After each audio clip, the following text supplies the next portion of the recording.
Uşaqlarda ürək xəstəliklərinin, ürək qüsurlarının artması səbəbi nədir? Ən çox səbəb yaradan faktor aradan qalxdı. Ancaq yenə də digər faktorlar var ki, oluşmasına fundament oluşturur.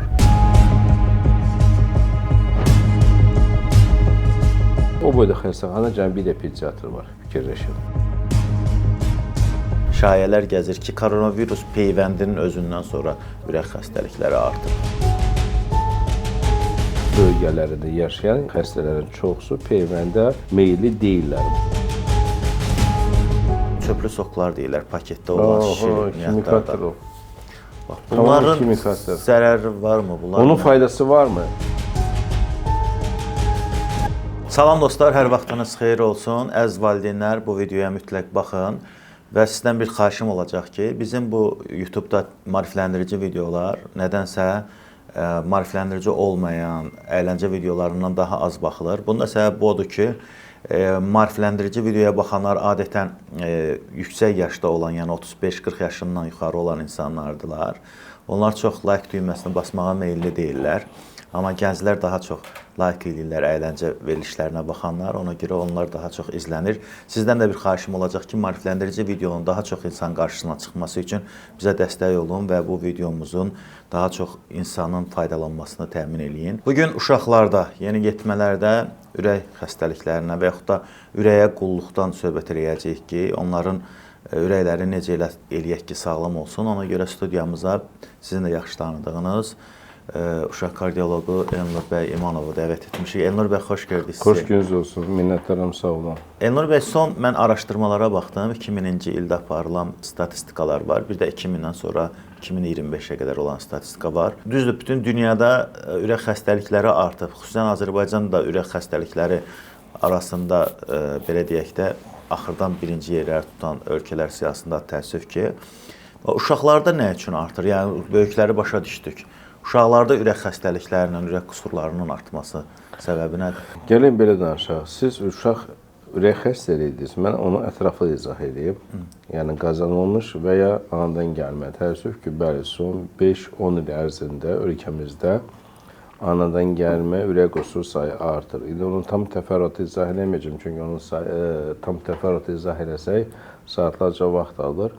15 faktor var anadan gəlmə ürək qüsurlu oluşmasına. Allahdan Milli Məclisin qəbul qərarı ilə özət olaraq, yəni qohum evliliyi ən çox səbəb yaradan faktor aradan qalxdı. Ancaq yenə də digər faktorlar var ki, oluşmasına fundament oluşturur. Və son zamanlar qazanılmış ürək xəstə sayı da artıb.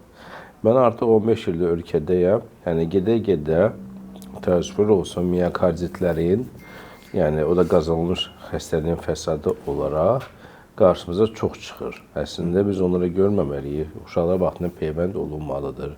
Bədəni virusa qarşı qorunmuş olmalıdır. Ancaq Azərbaycan bölgələrində yaşayan xəstələrin çoxusu peyvəndə meyilli deyillər. Bu da ana sağlam mərkəzinin düzgün aparmadığını peyvənd protokolları tabidir. Mən də həm də təbii üçdə komissiyanın üzvüyəm, Doğuşa Yardım Uşaq Analiz və Ekspert Şurası. Orada da görürük ki, vaxtında düzgün regionlarda peyvənd məsələsi aparılmadığı üçün, yəni uşaqlar peyvənddə bəziləri açıq qalır. Ya kənd cəmaətidir, gəlmir, vaxtında getmir, onları da qınamıram, sosial faktorlar var, yaşayış faktorları var, nəqliyyat faktoru var. Məsələn, 2 həftə bundan qabaq Daşkəsən rayonu təbib tərəfindən nizamiyyətdə idim.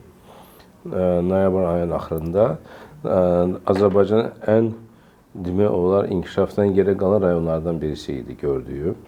O kocaman xəstəxanada günlük staf işləyən cəmi 5 həkim var idi. Yəni və çox maddi sosioekonomik səviyyəsi aşağı regionlardan birisi idi. O boyda xəstəxana cəmi bir də pediatr var, fikirləşin. Və Daşkəsən sadəcə rayon içindən ibarətdir. Onun kəndləri var, yəni uzaq bölgələri var. Mən həmən ilk sorğuladığım şey, orada direktor müavini vardı, bir bəylə onu danışdım. Cəmaət necə gəlir bu profilaktik işlərlə? Biz nə qədər olsaq da, yanlarına getsək də, maarifləndirsək də, cəmaət bəzi səbəblərə görə, şəraitə görə, nəqliyyatı olmamağına görə gələ bilmirlər. Bir elə bir uzaq kəndimiz var ki, Uraldır, Uvazdır, ən böyük belə nəqliyyat vasitəsi ilə onlarla gedirik. İndi fikirləş ki, hə yaxşı bir dəfə həkim briqadası direktoru yığdı, apardı, elədi. Və hər dəfə olmur axı. Hər uşağın öz peyvənd protokolu var. Öz xüsusi yaxlaşım individualı var. Onu valideyn takib eləməlidir. Onu ana sağlam mərkəzi və ya həkim takib edə bilməz və onun o qədər tibb bacısı yoxdur ki, rayonun ucqar kəndlərinə geçsin vaxtında onun peyvəndlənməsi üçün. Peyvənd açıldıysa vaxtında vurulmalıdır, o flakon bitməlidir. Ona görə rayonlarda bu tür problemlər, təəssüflər çoxalıb. Hansı, üzr istəyirəm, sözünüzü kəsdim, hansı viruslar bu ürək xəstəliyinin yaranmasına daha çox təsir edir? Adenovirus, Coxsackie virus və digərlər. Bəs koronavirus təsir elədimi? Məsələn, elə bir statistika var mı?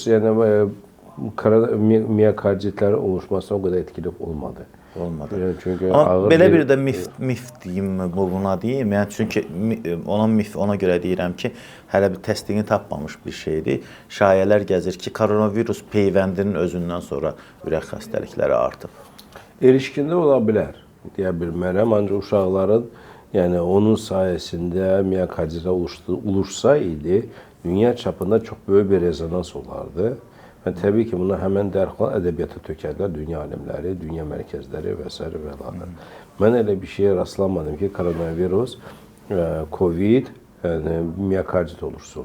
Bəs digər adi qrip dediyimiz? Onlar təəssüflər oluşdu. İşte onu mən də deyirəm, vaxtında yəni də bölgələrdə bu peyvəndlənmə protokolu son zamanı düzgün aparılmadığı üçün və mən sıx-sıx təbib tərəfindən əzəmiyyətə rayonlara oluram.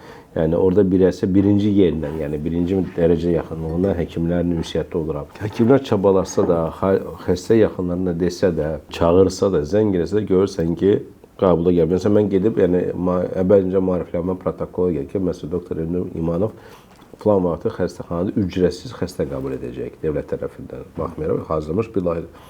100 nəfər yazılır, baxmayarsan 15-i gəlib. Geri 85 ay yoxdur, işimiz çıxdı. Sürücümüz gətirmədi. Bunlar belə deyək də şeydə necə olur? Statistik olaraq peyvənd olunmuş yazılırmı, yoxsa yazılmamış? Olunmamış yazılır. Olunmamış yazılır. Təbii ki, hər uşağın kartotekası var, kitabçası var, nəzarət protokolu var və s. Və orada görürəm ki, ciddi boşluq var. O da həkimlərdən qaynaqlanmır. Onda belə çıxır ki, ürək qüsuru ilə gələn adamların, yəni ürək qüsuru deyil, qazanılmış ürək qüsuru ilə gələn ürək xəstəliyi ilə gələn insanların çoxsu rayonlardan gəlir də.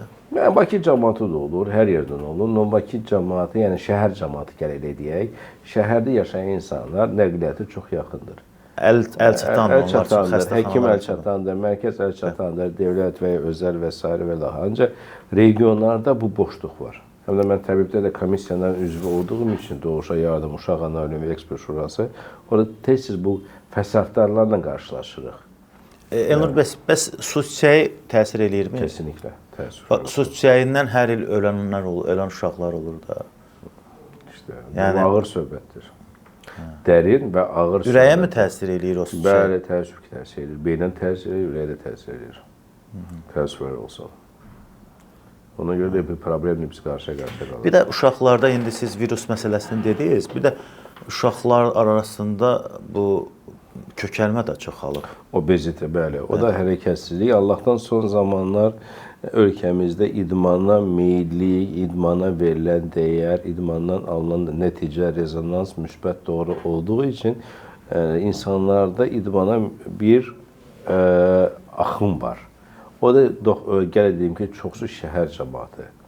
Rayon özündə, regionların özündə, mərkəzdə yaşayanlar sadəcə gedir. Ancaq düşünün ki, regiondan ucqar bir yerdə bu adam yaşayırsa, Uvazla 40 dəqiqə bu yol rayona qədər gəlir isə, kənd uşağı, məktəbə və s.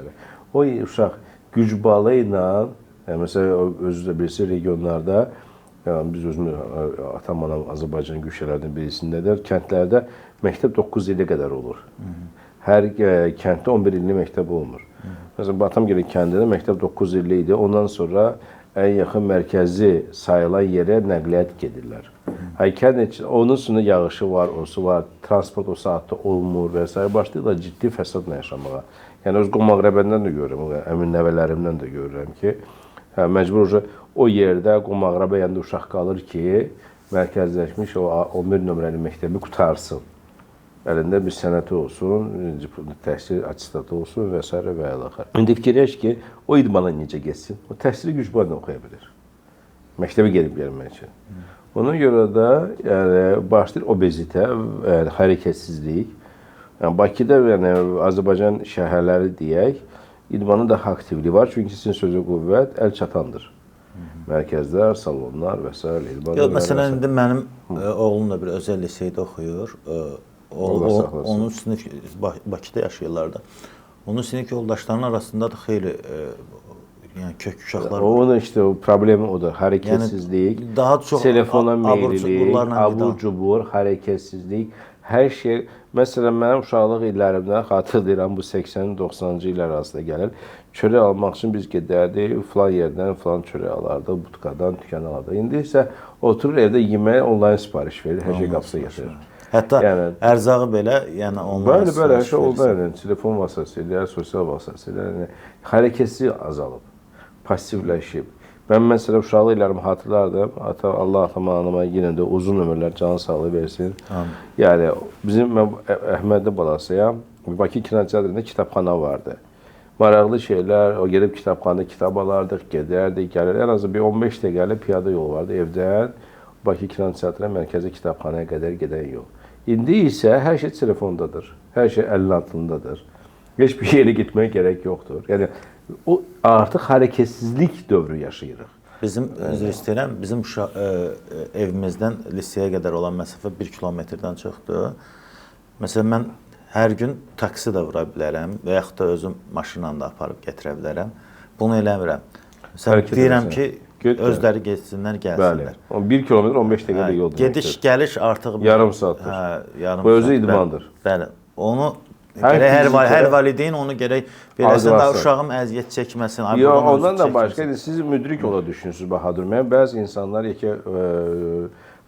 servis gəlsin aparsın, 1 kilometr yolu, mənim oğlum məktəbə servisinə gəlir, kiməsə göstəriş olaraq. Ancaq sən onlar dar kafalı düşüncələr deyirəm. Şofer tuturlar, 1 kilometr yolu geçsin, gəlsin, güvənlik var, sən uşaq kimdən qorxursan? Demək, sən nəsə zafiyyətin varmısa, sən özün uşaqları koz görürsən. Və də düş özün uşağın yanına çıx, get, gəl onunla qayıt, gəl də piyada gəl. Güvənlik açısından deyir, şofer tutur, aparsın. Yəni, siz 1 kilometr yolu yəni. Bir də Elnur bəy, bizim bax, məsələn, mən indi bu Köhnə Papayan körpüsü deyilən ərazi tərəfdə yaşayıram. Bizi tərəfdə park yoxdur. Uşaqların düşüb oynamağa yer yoxdur. Şəhərin bir çox yerlərində də parklar azdır. Şəhər sıxlıqdır yəni. Şəhərdə heç bir şeydir. Ya salonlara getməlisən, hər yerdə gökdələnlər tikilir, hər yerdə binalar tikilir, torpaq sahəsi yox və s. Qabaq biz öz uşaqlıq illər xatırlayardıq. Borsa Xatəpə ki, mellə bir kale çizərdik, həmin bir sahə yaradardıq. Konserve kutusu ilə top, konserve kutusu ilə əqqabımızı burada yilə-yilə uşaqlıq illər var. Ancaq onun xatırası daha çox qalıcıdır. Nə ki, indi yəni salonlara get falan filan. Yəni bilmirəm, yəni hər dövrün bir ayrı tadı var deyirlər. Doğrudur, yalandır bilmirəm. Mən uşaqlıq illərimi xatırlayıram. Mənim üçün daha çox qalıcı olub, nəyisə son, yəni deyirəm ki, 20 illə yaşadıqlarım. 30 il bundan qabaq yaşadım, daha çox mən xatırlayıram və xatırlayıb daha çox zövq alıram. Nəinki, daha çox progres olan dönəmlərdə və s. və hərəkətsiz ən böyük bəladır. Hərəkətsizlik, mobilizasiya, telefona bağlılıq olmağı, hər şey eləyəcəm düşüncəsi ilə və oyunlar. Yəni, bu bir xəstəlikdir, uşaqları bağlayır və təhsil. Hər şey də, o deyirlər, ölən adlarınızı danışdığınca falan şeydə xatırlamaqda fayda var. Yəni, hər şey təhsil onlayn olduğu üçün uşaqlar istərsən bu telefondan kilitlənirlər, hərəkətsizlik, dərslər yüklənirlər. Axşam 6-yə, səhər evdən çıxır, axşam 6-7-yə qədər məktəbdə olur və ya məşğələlərdə olur və s. Ondan sonra gəlir, biraz yemək yer, biraz dincəlir. Ondan sonra valideyn işdən gəlir, onu idmana apar və s. üşənirlər. Yəni, hər kəs evdə də şərait yoxdur ki, evdə bir mini zal yaratsın, idman eləsin uşaq. Və ona görə təəssüflər olsun, yaşam tarzımız genel olaraq, ifadə olaraq bir hərəkətsizliyə doğru gedirik. Məqalədə bir yerdə oxumuşdum ki, Yaponiyada bir adət var. Hər kəs öz iş yerindən kilometr, yarım 2 kilometr uzaqda maşını park eləməlidir. Yəni, bu gökdelen altından duran avtomobillər o gökdelenin işçilərə aid deyil. Çünki niyə? Məcbur hərəkət edirlər. özlərinə məcburi bir yürüyüş etmiş olurlar. Get və gəl söhbətində sizin evladınız dediyiniz kimi bu Yaponların düşüncəsi və hər kəs yəni, onu eləmir. Bizdə isə yox, illə ki liftimin ağzında saxlamalısan maşını. Sürücü gəlir liftin qapısının ağzından alır. Bəzən görmüşəm mən də taksi sürücüləri ilə dalaşanlar olur. Yolu bir dənə o tərəfə keçmək, yaxud da 50 metr o tərəfə saxlayanda. Yəni təəssüf olsun ki, biz bir 15-20 il bundan qabaq deyirdik ki, Amerikada, nə bilim, Avropa ölkələrində insan obezite geniş yayılıb, amma baxırsan ki, artıq Azərbaycanda da bu geniş vüsət alır. Üstə gəldi ürək xəstəliklərinin cavanlar gəncləşməsi məsələsi. Ürək xəstəliyi gənclərə doğru meyilliyi var. Bir də bu yaxınlarda bir həkim danışırdı. Adını deməyəcəm, belə şey kimi olmasın. Amma o yumurtanın xolesterini artırdığını və bunu belə deyək də az qala dedi ki, yemək olmaz. Amma mən bilirəm ki, biz uşaqlıqda çoxlu yumurta yedik. Mən gündə də tükətirəm. Mən gündə hər kahvaltıda bir dənə, iki dənə tükətməsəm, çox üzr istəyirəm, bir-iki dənə tükətməsəm, yəni mən təmin olmaram yəni. Uşaqlara, bax, indi nə verək? Uşaqların ürəyinin güclənməsi üçün, məsələn, olan xolesteri artırır deyə yumurta verməyək ki, xüsusi yemək yoxdur, sağlıqlı yaşam tarzı. Təbii qidalanma, o qədər. Adamlar çıxırlar, məsələn, həkimlər çox danışırlar da, xüsusən diyetologlar danışırlar ki, qırmızı ət olmaz, toyuq olmaz. Elə şey olmaz. Düzgün yaşam tarzı. Düzgün yaşam tarzı. O zaman gəlin biz yəni bir 60 ili geri qayıdaq. Ona ancaq ət yeyirdi insan. Ürək xəstəliyini az idi. Yaşam tarzı. Üstə gəldə bildiyimə qədər qırmızı ətdə faydası var. B12 vitamini var, sinirlər üçün çox faydalıdır. Yəni, həm də qanın yaranması üçün lazım. Yəni yaşam tarzı, yəni qidalanmada çox indi hər məsələn o gün marketə baxıram ki, hansı bir xamanı göstərir, xaricdən gəlib, içində süd yox, katkı maddələr də oluşub. Yəni hazırlayıblar. Margarin də deyil, başqa bir şeylər. Yaşam tarzıdır. Qidalanma düzgün olmalıdır. Yedi məhsullar düzgün olmalı. Az ye, təmiz ye, öz ye. Bir də Elnur bəy, uşaqlarda stres faktorları çoxalıb və bu ürəyə necə təsir göstərir? Təbii ki, mənfi. Yəni dərslər ağırlıqda ciddiyyət artıb, ağırlıqda artış var. Yüklənmələr var, tələb çoxdur uşaqlardan, təhsil açısından. Valideyn uşaqdan çox şey arzu edir, özü eləmədiyini, özündən görmədiyini həyat tarzında uşağında axtarır. Uşaq illə ki 3 dil biləcək, illə ki falan şey biləcək, özü heç bir xarici dil bilmir. Mənim imkanım olmadı, oxumamışam, sən oxu. Bəlkə bunun kapasitəsi qaldıra bilmir bu uşaq. Yəni o da var da, sən indi nə verdin, nə aldın. Hamısı genetik olaraq da, hamısı IQ olaraq da. Sən indi təhsil almanda hamısan, heç bir şey bilmirsənsə, tamam, yəni uşağı çox da yükləmə. Həm idmana gedəcək, həm muzikaya gedəcək, həm müəllimlərin yanına gedəcək, həm əlaçı olacaq, həm olacaq və insanın yüklə. Axırda uşaq çıldırır, fiziki qaldıra bilmir. Yox, həm muzikaya gedəcək, paralel olaraq həm idmana da gedəcək, həm məşğələdən çıxacaq. Bir gün deyir, məşğələyə getsin. Yox, məşğələlər hər gün var. 6-ya qədər bir valideyn mənə dedi. Mənim yanıma bir xəstə gətirmişlər bu yaxında. 13 yaşında bir uşaq, qız uşağı idi.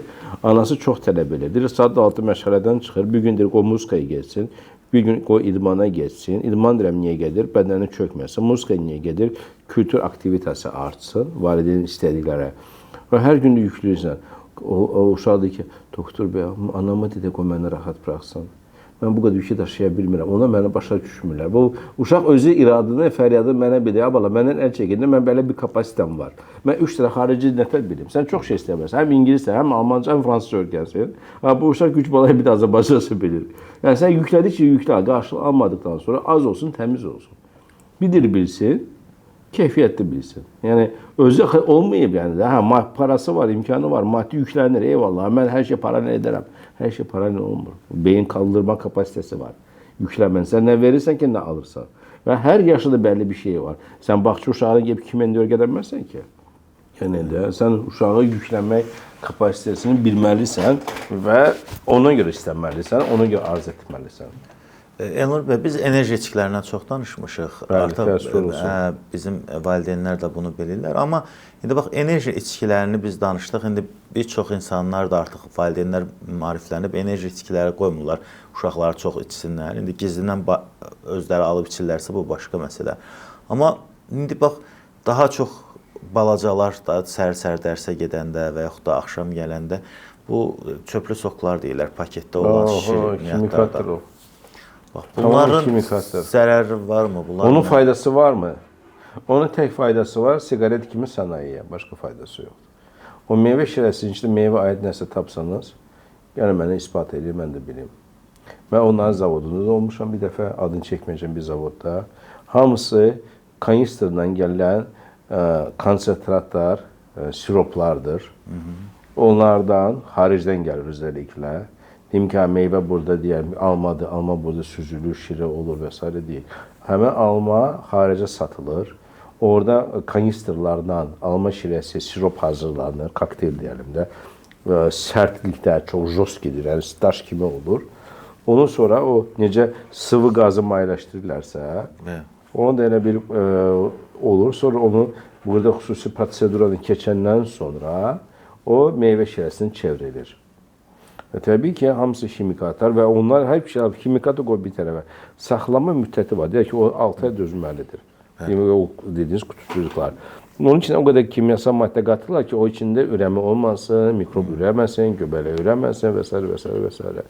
O qədər kimikat qatırlar ki, və biz onu tükətirik. O özü böyle olardı. Yəni mən bacardığım qədər körpə uşaqlarla markete girməyə çalışmıram. Çünki o cəzb edici o görüntüləri istərseniz uşağı ağladır, uşaq zihniyyətə başlayır istəməyə. Valideyn də mahcup olmasın deyə alır. Az qala marketdə uşaq üçün faydalı heç nə tapmaq olmur. Yəni rəflərə baxırsan, yəni adi suda adi suyu da aşağı. Məsələn, qazsız su verə bilərsən, ən faydalısı odur. Onu da uşaq istəmir. O görüntü alır. İlla ki bunu istəyirəm. O çöplü çantada çöplü sok olmalıdır falan filan derken hamısı kimikatlardır. Heç olmasa məsələn ailələr biz indi sizlə bu söhbəti eləmişik. Bu yaxınlarda mən də izlədim bir belgesel idi. İngilis dilində bir belgesel idi. Netflixdə izlədim. Orada deyir ki artıq belə deyək də, yəni sənayədən, marketlərdən bizim uşağımıza, bizim şeyimizə faydalı qidalar tələb eləmək doğru deyil. Hər bir valideyn özü artıq öz evində müəyyən şeylər eləməlidir. Kesinlikle. Sandviç özü hazırlanmalıdır. Bəli. Yəni bu çöbrot dediğimizde sandviç. Bizim uşaqlığı xatırlayırdı da çörək arası kotlet, kartoşka, büktü, koydu sunkaya, bu da səhər günorta abed. Və canavar gibi olurdu. İndi isə gelirsə alırsan şirkətlərdən, dükkanlardan nə aldığını özün bir xəbərsən. Təəssüf olsun ki herkes bizim gibi düşünmür. Bir də Elnur bəy, bu indi bilmirəm sual nə dərəcədə doğrudur. Səhvim olsa düzəldərsiniz də. Əvvəllər hər evdə 4-5 uşaq olurdu. İndi tək uşaqlı ailələr də çoxdur. Tək uşaqlı deyil. Tək, yəni bir uşağı olan və yaxud da bir qız, bir oğlan, belə. Bunlar uşağa necə təsir göstərir? Az uşaqlı və yaxud da tək böyümək və yaxud da oğlanın qardaşı yoxdur, qızın bacısı yoxdur. Mənfi psixologiyası var, ancaq indi zamanə təəssüflər olsun. Bilmirəm mən, o uşaq psixiatriyası da bilir. Ancaq təəssüf ki, bizim yaşam tarzı artıq ailələrin çox uşaqlara böyütmə imkanları olmadığı önünü alaraq maksimum 2 və 3, statistikada bu dəqiqə bir ailədə 4-5 uşaq doğuran ailə mən bu dəqiqə çox az rastlamışam. Maksimum sizdən 3-də dayanırlar. Yəni istəmirlər. Çünki o yaşamaq var, böyütmək var, böyütmək var və s. O bəzi bölgələrimizdə çox ailə uşaqlarda da belə baxırsan ki, modernizasiya gedir. Onlarda da belə artıq, yəni bu bölgələrin uşaq sayısı ailədə azalmış sayılır. Elnur bəy, bir də kərə yağı ilə bağlı bir mənalı deyil fikirlər. Ümumiyyətlə, kərə yağını çox yemək kərə yağı uşaqlara ziyanlıdır. Xeyr, düzgün təmiz kərə yağı, palma yağı olmayan saf təmiz kərə yağı və nehrə yağı deyək, təmiz, saf, katkısız maddə faydalıdır. Dozada almaq şərti ilə, günlük olaraq. Çünki bədəndə prosesindən faydası var, sağlayır. Ancaq yox, sən bu çöbrot kimi ancaq kərə yağı tükəsin, təbii yüklənmə yaşayacaqsan. Yəni çox yeməmək lazımdır. Kərə yağı da kahvaltıda tükətilir, zavtıqda tükətilir də. Yəni normalda ancaq palma yağı katkı maddəsi olmayan. O marketlərdə satılan kərə yağları bəs. Seçmək lazımdır yəni də. Yəni təbii ki, bu dəqiqə 6-7 manat olan yazan kərə yağı deyil. 6-7 manat mümkün. Yox, yazıblar da, bu var yəni. Ancaq baxırsan ki, təfərrüatla incələdiyin zaman mənşə bəlli olmayan katkı maddəsi qatılıb palma yağı və s. və ilaxır yerlərdə. 1 kiloqram kərə yağı üçün 25 litr süd lazımdır. Bəli, orijinal. Bəli. 50 qəpikdən götürsən belə bunun südün qiymətini ən ucuz 12 manat yəni. 12 manat bu eləyir. Bu istehsal prosesi gəlib çıxacaq 20 manata. Yəni 20 manat tapa bilsən, demək yaxşıdır. Mən bunu eşidən bəzi istehsalçılar da bu 7 manatlığı qaldırıb 20 manat eləyirlər. Hamı elədir ki, yoxdur. Sən birinci aldığın məhsul keyfiyyətini bilməlisən və harda aldığını bilməlisən və oxumalısan. Yəni onu orada blankda var da. O özəlliklə palmağı yazılan hərflər çox kiçik olur. Yəni puntosu çox kiçik olur.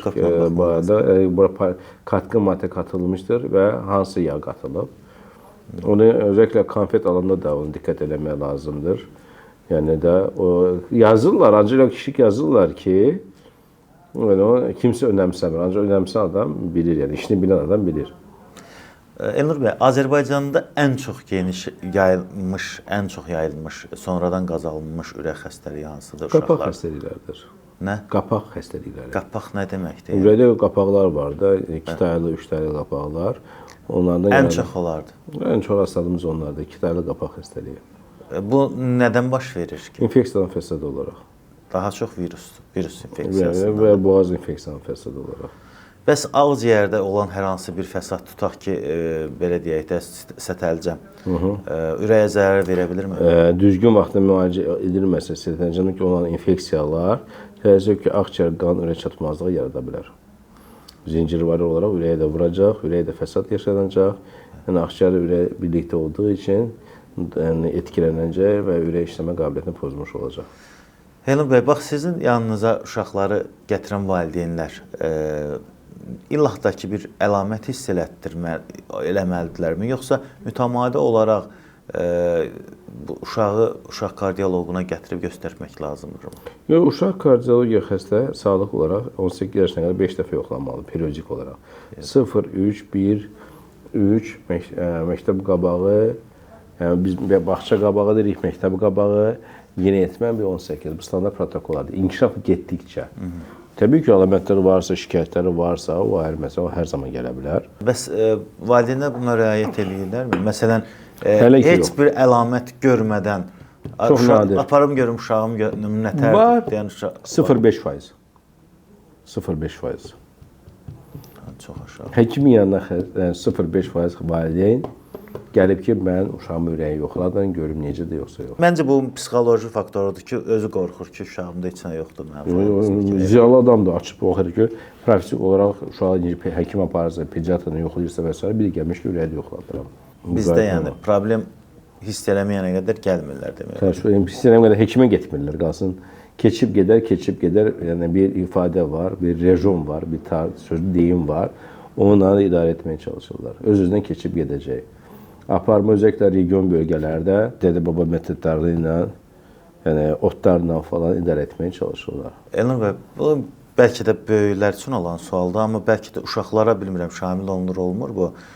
Damar tıxanıqlığı deyirlər, ürəyə gedən damar tıxanıqlığı. Bizdə çox azdır. Bizdə elə şey yoxdur. Yəni uşaqlarda yoxdur da. Uşaqlarda elə ki, elə bir xəstə kontingent damar tıxanıqlığı çox az rastlaşırıq. Var bir kontingent pasiyent xəstəliyi, o da mən indiyə qədər Azərbaycanda heç görməmişəm, yalan nə deyim. Damar tıxanıqlığı yoxdur. Damar tıxanıqlığı adətən böyüklərə aiddir. Təəssüf olsun. Son olaraq valideynlərə nə tövsiyələriniz ola bilər? Uşaqlarınızdan sahib çıxın, təhsilinə diqqət edin, fazla yükləməyin. Uşağın qaldırma kapasitesi var, ona diqqət edin və sağlıqlı yaşam tarzı sürdürün. Periodik olaraq uşaqlarınızı ürəyə yoxlatdırmağa məqsəd uyğun olardı. Hörmətlə Elnur İmanov. Təşəkkür edirəm. Əziz dostlar, müsahibənin əvvəlində də dediyim kimi videonu bəyənməyi unutmayın. Çünki YouTube alqoritmləri belə işləyir. Təəssüf olsun ki, alqoritmlər baxmır ki, orada danışan bizim dəyərli alimimizdir. Azərbaycanda çox az saylı uşaq kardioloqlarından biridir. Bir neçə universitetdə, ölkədə bu peşəyə sahiblənən biridir. O baxır ki, daha çox like kimdədirsə, daha çox şərh kimdədirsə, onu daha çox adama çıxarır və beləliklə də bayağı videolar, əyləncə videoları daha çox adamın qarşısına çıxır və bizim bu hazırladığımız video daha çox zəhmət tələb eləyir, vaxt tələb eləyir. Amma belə deyək də, bir dəqiqə kimsə telefonun qarşısında durub nəsə çəkir, paylaşırsa, bir lağlağı bir şey çəkib paylaşır, o milyonlarla insan qarşısına çıxır. Bütün maarifləndirici videolara həm bəyənin, həm şərh yazın ki, həm də paylaşın ki, daha çox insan, daha çox ölkəmizin vətəndaşları maariflənsinlər. İzlədiyiniz üçün təşəkkürlər, çox sağ olun. Elnur bəy, sizə də təşəkkür edirəm, çox sağ olun. Siz olun.